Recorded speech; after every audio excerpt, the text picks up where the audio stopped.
22. This week in Civil Beat, we talk about where the University of Hawaii stands in comparison with other institutions that drive the local economy. So where does UH rank? Joining us live over Skype is CivilBeat.com editor John Temple to talk more about that. Good morning, John.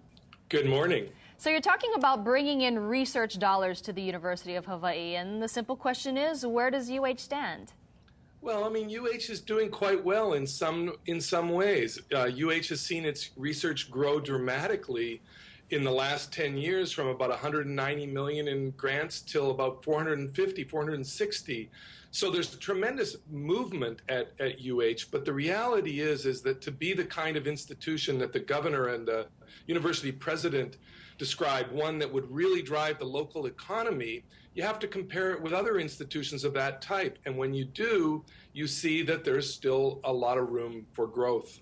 And John, when you compared UH to the other universities, some of the universities that you compared UH to include the University of Vermont, University of California, San Diego. How did you choose those schools? Why did you compare it to those schools?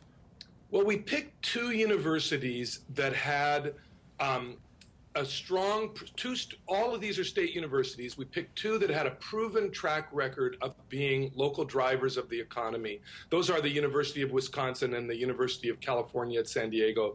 They set a benchmark.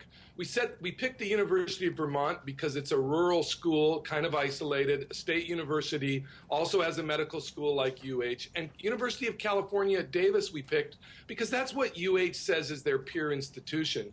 And we find by some measures UH does quite well, and by others it doesn't do so well.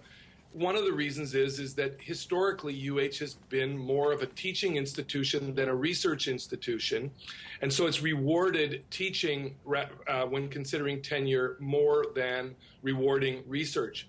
That is evolving, but what our stories will show is what it takes to become the kind of university that could drive the economy and create the kind of good jobs that people here want so that it can stay in Hawaii. Well, John, thank you so much for joining us this morning, and I know it is a fascinating read. You can find the complete story that we just discussed on CivilBeat.com. And the time now.